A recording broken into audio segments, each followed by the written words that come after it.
What? I can't. Because it's.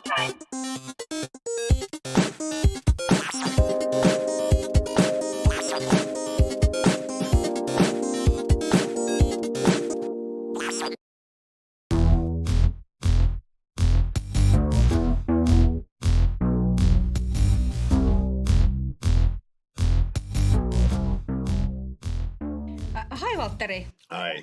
Thanks for being here, first of all. Today we're going to talk about geopolitics, Yes. social media, and most of all, power. Super exciting. And you are a man of many titles. I know you are a visiting professor at King's College London, and you're also a practicing professor in practice at Tampere University. I am, yeah. And is there anything I'm missing?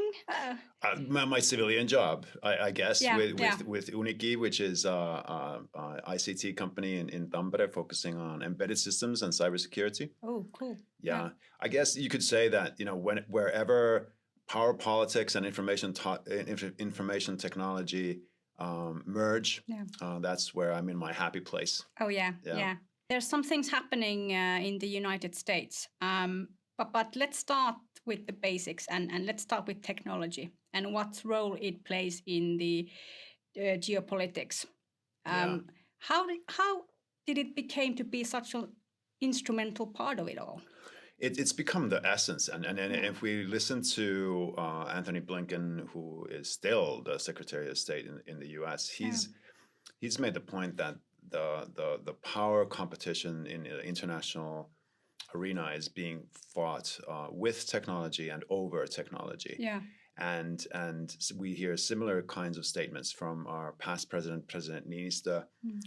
If we look at the United States Department of Defense data strategy, for them, data is the primary mechanism with which the United States does geopolitical contestation, meaning that they use a horizontal and vertical mechanism, which is virtual, to compete over vertical and land-based power interests. So I think that's super interesting, but it also creates a interesting situation where we live our normal lives in this vertical setting with institutions and human interactions and having conversations like this.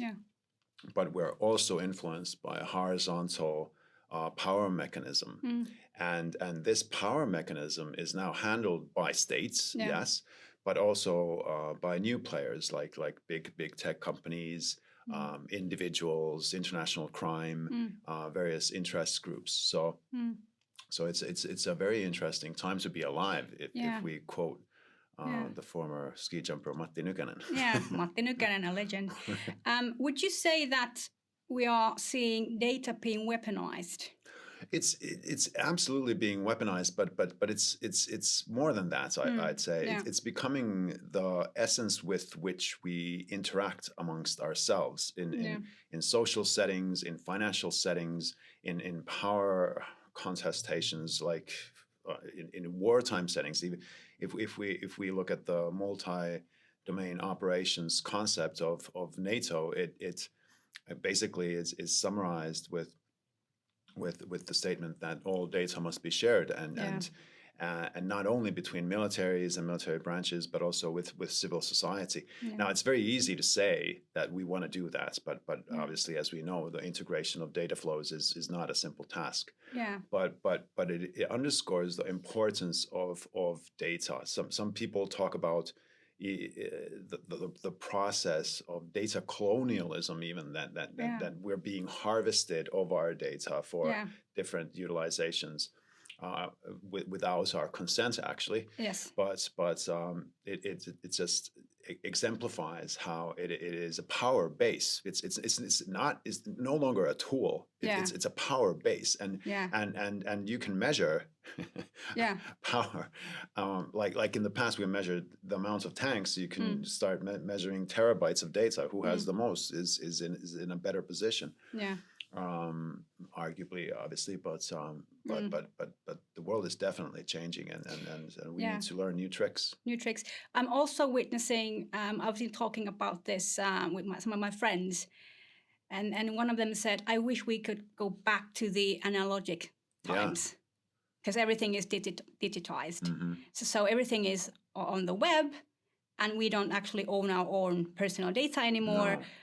So then I was saying, would be a nice business idea to do a startup where we could just scrape all the data away from the web, from these individuals, and it would be a service. Yeah. So here's a startup idea. Now listen. Yeah. A hint for everybody. And building on what you just said. Because if we look at intelligence, there's signal intelligence, human intelligence, that military and intelligence organizations do. A lot is being talked about open source intelligence. But if we examine all intelligence operations throughout the world, there's always counterintelligence. Yeah. So if there's open source intelligence, what is counter open source intelligence? Yeah. So how do you scrape your or how do you get lost in the data? Yeah. One mechanism is to delete yourself. Yeah. But that actually highlights your presence in a way when you're not present. Yeah. That's just so true. So how do you make yourself obscure in this massive amount of data? Is an interesting question and a very hard one, because I don't know if any of us really know all of the data sources that we are connected to as we walk the streets, as we call people, as we surf the web. Yeah. So it's a very hard question, especially since we always agree on the pop-ups that Yeah, we just want to get forward with it. Who has read them? Yeah. I haven't. Well, I've read once, Yeah? but I don't recall the year. How much time did it take? Like, 2 hours if I really put thought into it. Yeah. But I just wanted to know, like, are they going to sell the data, or because then it's like, where are they going to sell the data? Then the second step was me to investigate who are the partners that they're working with, who would then buy the data, or it's like a jungle. It is. I mean, to be honest, somebody can come to my door and say, "You agreed to give me your car." I have no way of knowing if that's true or not. Yeah. I've clicked on so many OKs in the past 10 years. I could be legally bound to do something crazy. Yeah, that is actually very alarming. It's super alarming. Yeah. And sorry, it's super alarming, especially since it's becoming a day-to-day practice for us. Nobody even thinks about it. Yeah.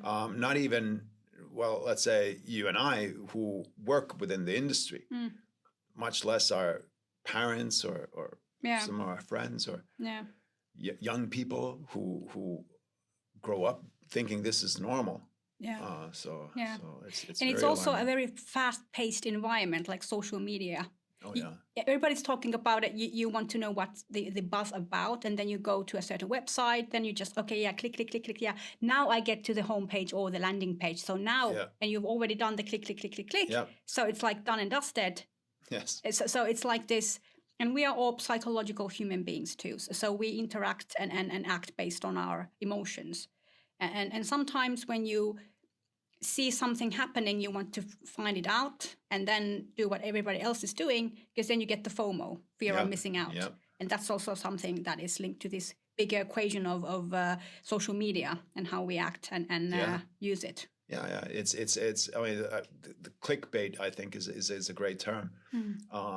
But clickbait for what though? A lot of the time we think that it's a click, it's a bait for our attention, and yes it is. It's a we are subject to the message, we're subject to the advertisements that are related, but I'd say that it's a bait for our data, because clicking all those things, we give a lot of data as we go. This actually raises an interesting point, because and I digress, apologies for that in advance. But I want to share a story. Yeah, please go ahead. Where I bought the Amazon Alexa device, which is a sound control, personal assistant. I bought 3 of them because I live Congrats. in a 3. I bought 3 of them because I live in a 3-story house, and the reason why I bought them was because it works. I heard as an internal phone, so you can yell into one of them, and you know, then it picks it up and your voice is heard on the third floor. Okay. Super important for me because I work on the first floor, Yeah. and all my the friends of my kids come and knock on the door and make you know, I have to scream to them. Go away. They're on the third. No, they're on my kids are on the third floor. Yeah. So yeah, I got tired of screaming. So I bought this Amazon Alexa device, and I enjoyed it, and we started listening music to it. Sound quality excellent. So this is not a promotion for the device, but it got me thinking. Then okay, if an equivalent device, if I bought a speaker, if I bought at Verkkokauppa, for example, it would cost a lot more than this personal assistant device, which I got on a Black Friday sale for like $20 or something. Yeah. And it became quite clear that I bought it with my data because it integrates into everything. Yeah. So I thought, you know, so that's okay. I can deactivate everything and all that. But here's the question that arises from that. If I buy concrete things and services with my data, how can I assess what is expensive and what is cheap? Because if you want to sell me a liter of milk for €10, I know, yeah, that's great. That's a crazy price. I have no way of evaluating if my deal with Amazon was it a good deal or not? Yeah. Is a year on Facebook with those terms that are given to us, is that a good deal? Is that not a good deal? How do I compare? We have no common framework with which to navigate this new reality. Yeah. And that makes it, well, I don't want to be an alarmist, but it is alarming. Yeah, it is. It is. It's basically we cannot trust anything anymore. Well. I mean, I think it's worse than that because we have no mechanism with which to establish trust. Yeah. So I mean, if we think, okay, let's use the milk example. Can we trust the milk? Yeah. This is. I was like, I'm lactose intolerant, so I don't. Yeah. This is like a book cover. Yeah. Can we trust the milk? I'd buy it. Yeah. Okay, I gotta write that down now. You know, there's different, you know, stamps that we can look at. You know, where is it made? Who has evaluated it? Who guarantees that this is, you know, okay? Yeah.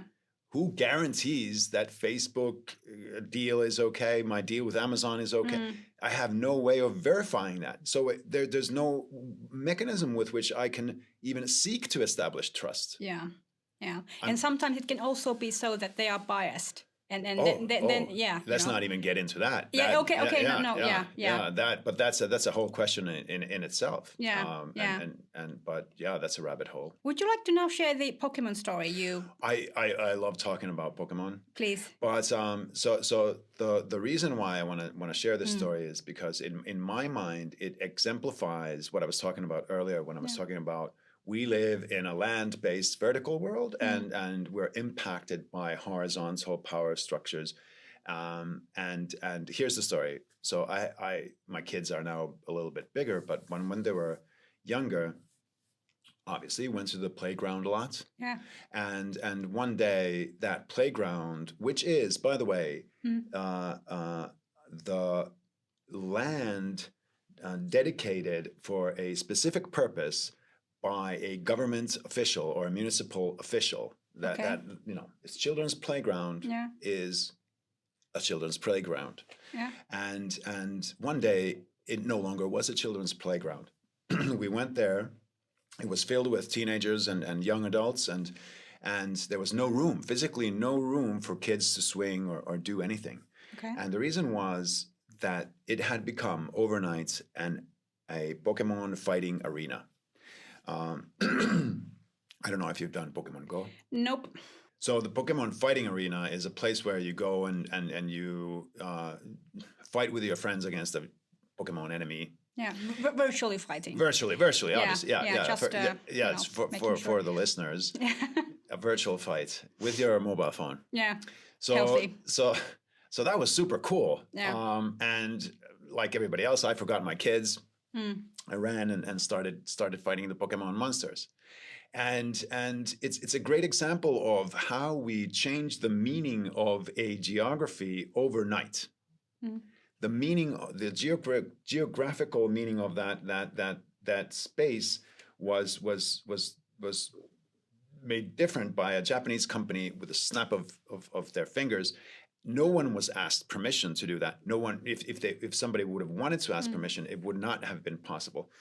And if I was to do that as a citizen of Pirkkala, and I went to my municipality and I would go, hey, public official, who's responsible for for land areas in Pirkkala, then I would want to host a moped meeting for teenagers, let's say, in that land area. The answer would be no, that is not what that is for. It's for little children. And if I would have done it anyway, if I would have been non-compliant and people would come.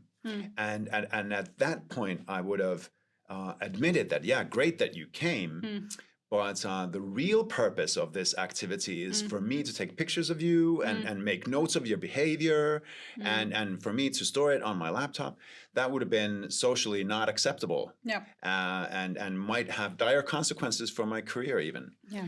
But when Nintendo does that data gathering from the globe, it is applauded and children are forgotten and we all rush to share our information and our data. So there's different logics at play here. And for us to be able to navigate these realities, we need to acknowledge that, yes, there's the vertical geographical game, the old traditional geopolitical game is still very much present, very super important, as Ukraine exemplifies. But in addition, there is this horizontal logic that we need to be able to navigate. And if we don't find the mechanisms with which we're able to navigate that successfully, then we're only operating in half of the playing field. It's like having a football game and thinking you can win when you're only playing on your own field. Yeah. Talking about fun and games while having the master plan and the agenda behind the fun and games, let's talk about TikTok. I mean, I've been for a long time, I've had this opinion and thought about the more fun it is, the more addictive it is, the more data you will, insert to it. And I think TikTok is a great example.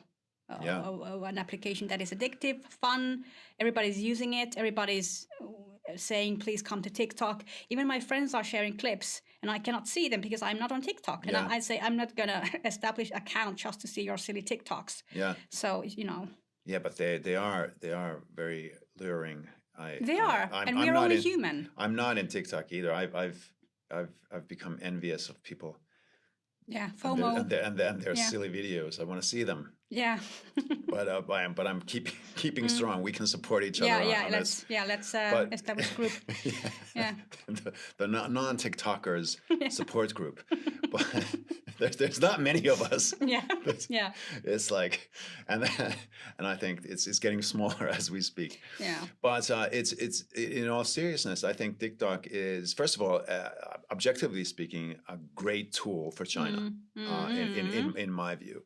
It not only is a data gathering mission, it is a message insertion mission as well. Yep. So in other words, you can collect data, but you can push your message. You can fix the algorithms like you want. Let's remember that yes, TikTok is owned by a technically private company, but as we know. The Chinese government is behind everything that China does. Yeah. Everything that China does. Yes. So it does raise some questions, and as we're on this topic, I want to highlight Temu, which is another Chinese service. Let's call it that.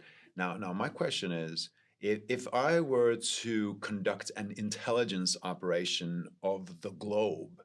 What better than selling cheap stuff to people? Oh my God, that's like a brilliant idea. I would think so, and I gotta hats off to if that's the purpose, and even if it wasn't thought of as such an operation, it still is, and it is still utilizable by China as such. Yeah. So I think we need to think about these questions as we navigate. Yeah, and that's true. But as a just a normal citizen, I don't necessarily have that much resources I can spend while I want to buy something. So of course I would then go to Temu and buy that with half of a price or even less than, and I would be super content that I was also able to buy something that everyone else has, but with lesser the price. And this is something that's very alarming because let's be realistic here. The economical gap between, the different individuals has been growing, like who earns and how much and who doesn't. And the gap is something that it's yet another topic. But the ones who don't have a high income, they have to figure out how to get the things that they would like to buy or consume or whatever that is. And that group is also, I'm not saying they are not, but potentially not practicing enough critical thinking too. Like what links to what? Yeah, and it is a difficult question because you can always say that, okay, so yeah, those are Chinese data gathering missions. If you're paranoid like me, I am. As a side joke,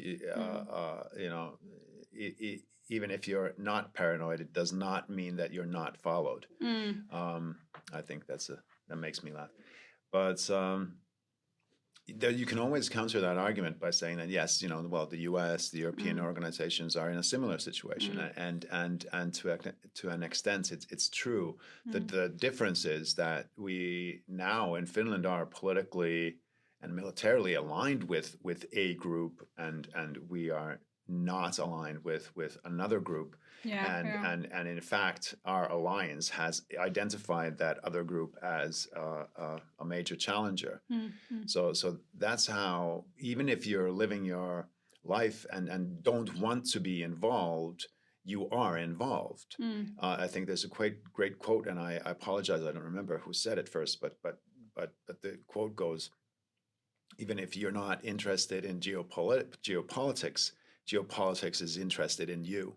And all of the devices that we now buy, all of the data sources that we connect to are subject to great power contestation, whether we want it or not. Yeah. And that is our reality. Yeah. And here we go. It's we're on top of the slide. Yeah. Gathering momentum. Speaking of momentum and being on top of things, let's visit the Trump thingy that's happening in the US. Trump era, which is about to begin. As we speak, As we speak, it's been both interesting. I mean, we all know what kind of a person Trump is, like personality-wise. He likes to bully people. He's not that diplomatic sometimes, and it's quite alarming to be having that personality in a position that you get to make decisions for a whole country that is quite powerful in a sense. So let's talk about the interesting choices that Trump has made for some of the key positions. I'm talking now about Elon Musk because we are not talking about technology and its impacts. So Elon Musk. Yeah. Well, Elon, if you're listening. Blocked. Yes. Yeah. So I use him in many examples. One of the examples I use him for is how individual people can yield power in the international arena. One of my past examples has been Elon Musk and his activities in Ukraine, where he has enabled, but he has also hindered activities. Concrete activities on the mission floor. So that's one. The other example I use him for is how we should all remember that every social media device where we share our information, where we create archives of our lives and our children's lives, they're private companies that can be sold to anybody, and nobody's going to ask our opinion on that procurement process or selling process. And Elon just reminded us that he can buy one of one of the major Western social media platforms and start using it for his own political purposes. And that same thing can happen to Facebook, to Google, to Microsoft, to who knows. So it's very we should be cautious about these things. But lately Elon has been involved with Trump, as has been a lot of the quote unquote tech bros.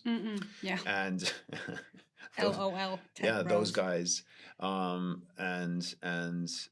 I think it's very interesting. I think is to say the least that they're involved.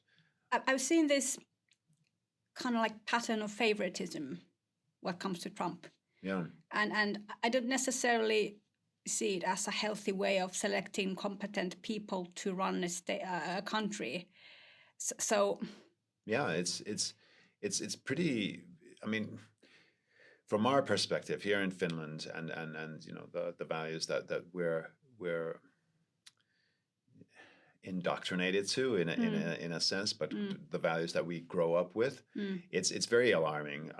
Obviously, it's counter to what we are taught as ideal.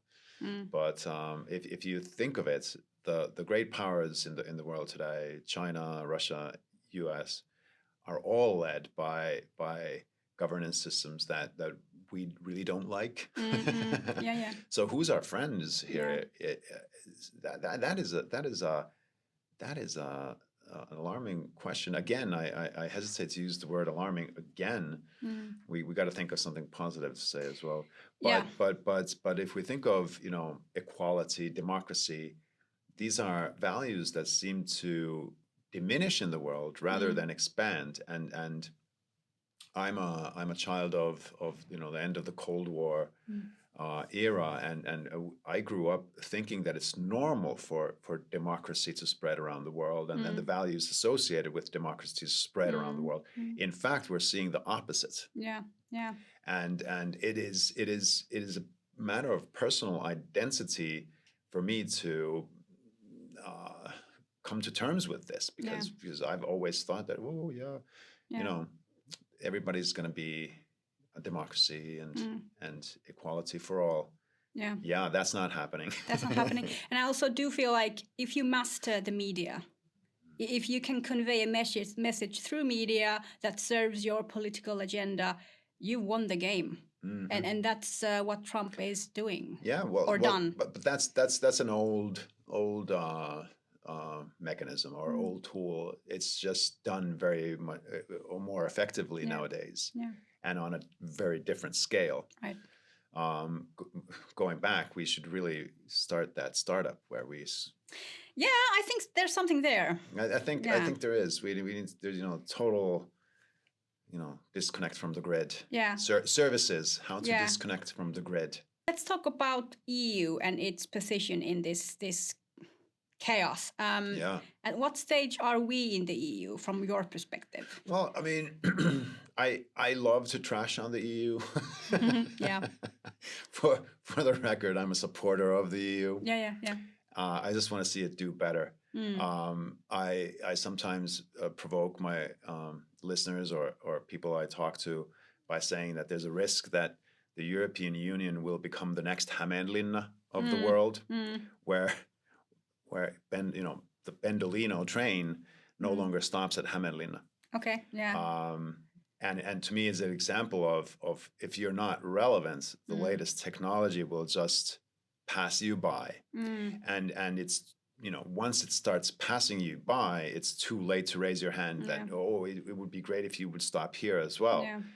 We need to figure out why they would stop in Europe. We have, sorry to say, Europe and Finland. I want to trash on Finland a little bit as well. Go for it. But first Europe. I mean, if we think about artificial intelligence, if we talk about owning and mastering the data, we don't own the data. We produce a lot of data, Yeah. but we don't own the data, Yeah, which is yeah. silly. It's like my mother in the internet, clicking everything Yeah. and having little concern. We just throw away our data. Yeah. And US based companies, for the majority of it, over 90%, get to own it. So I think that's a little bit silly, but what can we do? I mean, yes, there's attempts to create European data storages and cloud services, but let's be realistic. You know, US-based companies, Chinese-based companies have done this for 15 years and hundreds of billions of investment. Yeah. And now we're thinking about doing the same. It's like there's a marathon competition going on, and US and China are running, you know, kilometer 40, and we're in the locker room thinking, you know, what shoes should we put wear? on? Yeah. And there's 30 people debating, you know, what shoes should it be? You know, I like blue, I like green. Yeah. So we are not in a good position to run this race. We're too reactive in a way. We're just slow.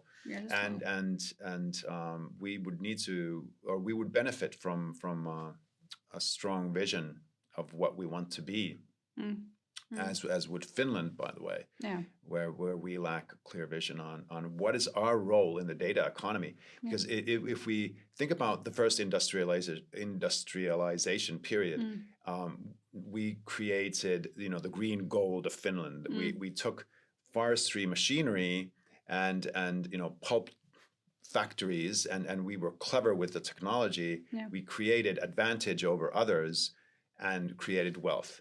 The question is, what's in the data economy are we doing better than everybody else? And I find nothing. Anything that we're doing, anybody else could do as well. Yeah.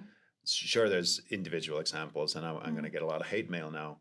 But yes, Nokia is there, and there's a lot of things. There's things, but it's not a dominating force. In fact, there's very little in Europe that is dominating on a global scale. ASML in the Netherlands is a part of the semiconductor supply chain.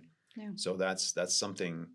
But in terms of data ownership, in terms of processing power, the ability to create the latest and greatest processing power, we're lacking in comparison to China, in comparison to the US.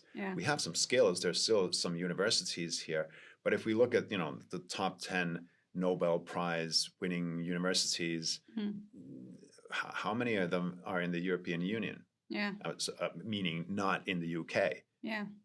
There's not many in the European Union, so we're slowly declining on skills as well. And if we find a top tier information technology specialist, I bet you $100 that his or her dream is not to work in the IT maintenance of the municipality of Pirkkala. He or she wants to work for Google, Amazon, and the talent is sucked away. Similar, like all the good startups that we have are sold to somebody else, meaning that we don't get an industry here, which is the way that the world is turning right now. And you know, we need to figure out how we could navigate that for maximum efficiency. I think it's fair to say that we can't deny it from existing and you know, wish it to be something else. We got to take facts as they are. I don't know if this is a good or smooth segue, but let's talk about misinformation. Something people perceive as truth, then spreading it across wherever, not knowing any better, and then, you know, afterwards saying, oh, that wasn't quite the truth. And I'm now referring to Meta. Meta. It has 3 billion users across the globe. And what I've heard today, as we are now recording this episode, they've had plans to remove the majority of the content creation team from a liberal state of California to Texas, which is not that liberal. No. What would be the consequences of this from your perspective? Well, I mean, it's an example of a trend where the tech bros are aligning with the MAGA narrative. And you know, this is something that we as consumers of their service here in Finland are reminded yet again that our opinion is not considered when these decisions are made. Yeah. So for us to think that that's the archives that we have created of our lives, in the naive sense that we think that they will be treated fairly and not be exploited. I think this is a reminder that we are not the actors in the platforms. Yeah. We are the source material for those platforms. Yeah, we're the puppets. Well, you said it. Yeah, well, I'm just being realistic. But can I, since you used the word misinformation, and I was trashing on the European Union earlier, and I promised to trash on Finland a little bit. So maybe a tongue-in-cheek example. Yeah. So tongue-in-cheek disclaimer, but there's some truth to this, and my example of misinformation in the Finnish context is all of us. I'm not pointing at any fingers, but it is our collective narrative where whenever we start doing anything that is new, our strategy and our mindset is that Finland is going to be a great power in this. And I can give you examples. Finland is going to be and for our Finnish listeners, suurvalta. So Finland is going to be the great power in peacekeeping, in artificial intelligence, in cyber, in drones, in quantum, in low Earth orbit satellites. And my response to all of you great power people who see Finland in the world being this great actor is let's go back to preschool mathematics and remember what is a small number and what is a big number. Okay. and what is the difference between these? Yeah. And yes, we can say that we have a lot of educated people. Yes, we do. But when our investments are counted in the tens of millions and great powers invest in the hundreds of billions, we can be good, but at some points numbers matter. Yeah. And for us to deceive ourselves that we're going to be a great power in this and that is not looking at the world realistically, I'm afraid. So that's my tongue-in-cheek example of misinformation, collective misinformation in Finland. But going back to your question, what is true in social media is a hard question. If we look at a map, like if you go orienteering in the forest and you have a map and you go about, if you know for sure that 5% of the icons or whatever markings on the map are incorrect, risk analysis tells you that you should not trust that map for anything because you don't know what 5% are incorrect. So you cannot plan an operation based on a map where 5% or more is false. Yeah. If you look at the information map that consumes us, we know that maybe 90. I'm inventing a number here. I have no facts, but a lot of the information is false. Way over 5%, I think, is fair to say. I would provoke and say over 90. Yeah. So we know that the information is incorrect. Statistically speaking, the probability is that it's incorrect. But yet we go to it and we trust it. Yeah. And we navigate our social realities with it. Yeah. So I think that's interesting. But what I predict, and not just me, obviously, but when we live in a world where information garbage is just exponentially spreading, the few islands of verifiable, clean data are becoming super valuable. Yeah. And it has been said by some analysts that actually, if you are a company with pure, verifiable, clean data, with data integrity. That should be part of the company's valuation. So not just the financial indicators of that company, but the data indicators of that company should be taken into consideration when evaluating the company, because so much. Yeah. Well, I hesitate to swear online, but there's a lot of non-quality data. Yeah. What are your thoughts on Meta's plans to remove the third-party independent fact-checking organizations? Well, I think it just contributes to the non-quality data spreading. And you can say, yes, that's okay. It's actually fair and democratic.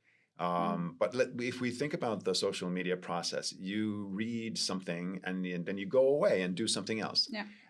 It doesn't help if a day later somebody goes and, oh, actually it was incorrect. Yeah.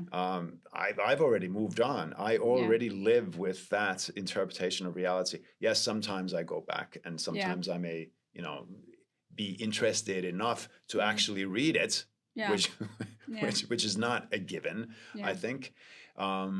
So I think it just contributes to just non-quality data. And misinformation is funny in a way that, as you mentioned, you don't have time to revisit it. You just read it and take that as the whatever that is. And then you maybe have a chat over the coffee machine with someone and say, hey, did you read about it? And then the other person trusts you because you are, Valtteri. Yeah. And then the information that you two shared will be then spreaded by the second person you interacted with. And at the time, it will be considered as the truth. Yeah. And then it will just go forward and forward until, and that's a successful spread of misinformation. And this actually is a segue to large language models and me not having enough intelligence to actually understand how it works. Yeah. But from what I've understood is that a lot of the training material is open sourced materials, and increasingly large language models are used as sources of facts, by the way, which is not what it's for. Yeah. So this is for all the listeners. Please do not use large language models as fact sources. And I give you an example. I don't know if this is amusing to anybody else than a hockey fan in Tampere. But as it happens, there's two teams in Tampere. One is a dominant, beautiful blue and orange team. Okay, I might have heard of it. Not a fan, but yeah.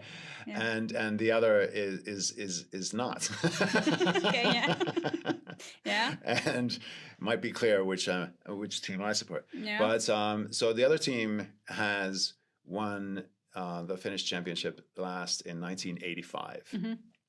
So with quick math, that's 40 years ago.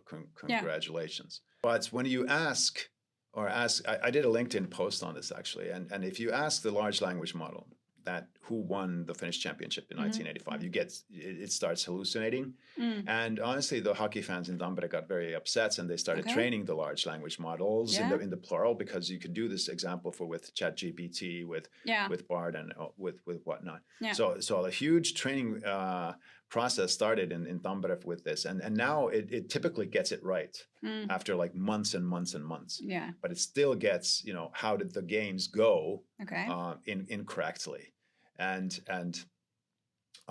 that's just a reminder for us that simple things should not be trusted. For example, how many L's in the word järjestelmällinen? I did a post on this as well. The correct answer is 3 L's. Yeah. And the first answer from ChatGPT was 4, and I just answered no. And so I'm sorry, the answer is 3, which is correct. But I said no. And so, I'm sorry, there's 5. So it has no way of knowing how many letters, and it doesn't know the hockey scores. So most importantly, doesn't know the hockey scores. Well, most importantly, so for us to use them as sources of truth is not what it's ideal for. Yeah. And you should be super skeptical about every result that you get. and be mindful that if you say it's incorrect, it will believe you. So don't trust everything, practice critical thinking, do some cross-checking. Yeah. So sorry, I'm getting excited now because the coffee's kicking in. Oh, so in terms of critical thinking, that's a whole topic in itself. But there's a lot of comments in the internet and saying do your own research. Now, I agree with that. Please do your own research. But do also remember how research is done. It is not done by looking at, Twitter feeds or X feeds or that's reading. Dangerous. Do your own research, but be mindful of how research is done. If you don't know how it is done, then look that up first. At the end of every episode, I like to do this word prompt. Oh no, I'm afraid of this. Yeah. So I list 10 different words under this theme: geopolitics and technology and social media. And you'll just share whatever comes to your mind first. Okay. So let's start. Narrative. Oh, competition of narrative from various sources are impacting us, and we really need to be mindful of how to navigate our realities, which is constructed by a narrative. Yeah. So the collective narrative is definitely under threat. Second one is skepticism. My everyday. Yeah. Disinformation.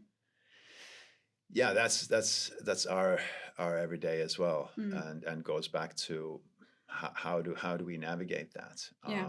I would actually go back to the process of doing research and creating some pillars of trust that you can base your analysis on. The fourth one would be deception. Deception is an interesting word. It and so many thoughts. Immediately, since we're on the topic of data and in information flows, deceptive behaviors are very easy to be masked, or behaviors are now very easy to be masked. The true purpose of any comment or statements or how it should be read is purposely sometimes deceived from the true purpose of the message. Yeah. So it's a very dystopian world, unfortunately. Yeah. Paranoia. Oh, I already branded myself as a paranoid person, but I don't want to take away from the actual paranoia, which is a social or it's a medical condition even. So I don't want to use that word lightly. Yes. But there is reason to be skeptical, going back to the previous word. Yeah. How about manipulation? Again, with the diminishing of the collective narrative, the manipulation of which I would argue is one of the pillars of trust with which you can navigate the world, is creating the possibility for manipulation. Falsification. Oh, now we're in the research process. Yeah. So and I leave it to the listener now to go and check what it means to do research and what does falsification mean in that process. I think it's a super it's a key term and process of coping with the world. Advantages with those who can who have data are able to process it better, with better quality and more efficiency than others. It is now the power struggle of many people. Yeah. Or many countries. Yeah. Rather. Censorship it's always been there, and we do it ourselves. I've done it in this talk, self-censorship, and where I don't swear as much as I do. Normally. Yeah, I know. Yeah. So it's not that demonic word. I would argue that is automatically bad. Sometimes it creates good social behaviors as Yeah. well, but censorship from something that is vital for us to know should not, in my mind, be promoted. But there are it's a very hard question on either you're open for everything, which but then you're open for the good and the horrific. Yeah. And is that good always? I would hesitate to say that or I don't. Rather, I would be of the opinion that sometimes we do need some sort of censorship to protect the children, for example. Yeah. But for us adults, then it's a whole different ball game. Yeah, it is. Final word: critical thinking. Yeah, critical thinking goes back to the whole research process. But what is critical thinking is I think sometimes confused for having a different political ideology than what other people think. So for you to be critical is, well, I'm a political scientist by trade, so for me everything is a political ideology. But you can focus on the process of critical thinking or the content, and please do whatever is good for you, but be mindful of which aspect you're doing, or are you doing both, and don't be afraid to make it transparent. Yeah. And I think that would then contribute to the discussion. Yeah. I know we've talked about a lot of negative things. Do you see any positive sides to any of these? So information flows. Has created wealth and efficiency and has connected peoples around the world. The benefits are obviously there. We wouldn't be doing this if there weren't concrete, tangible benefits. So it is a very good thing. But it is, like everything, a thing that is not only good and it's not only bad. It's a thing with multiple aspects, and we've been focusing on some of the aspects that some people might not be thinking about in their daily lives when they concentrate only on the good, which is a good thing to do. I'm not criticizing that at all, but that's, I think, why our conversation had a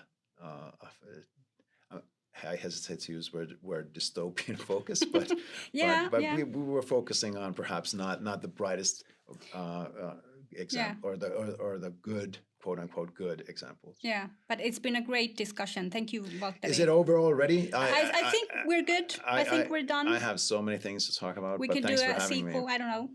We can revisit. Oh, but thanks for joining. Fun. Oh, it's super fun.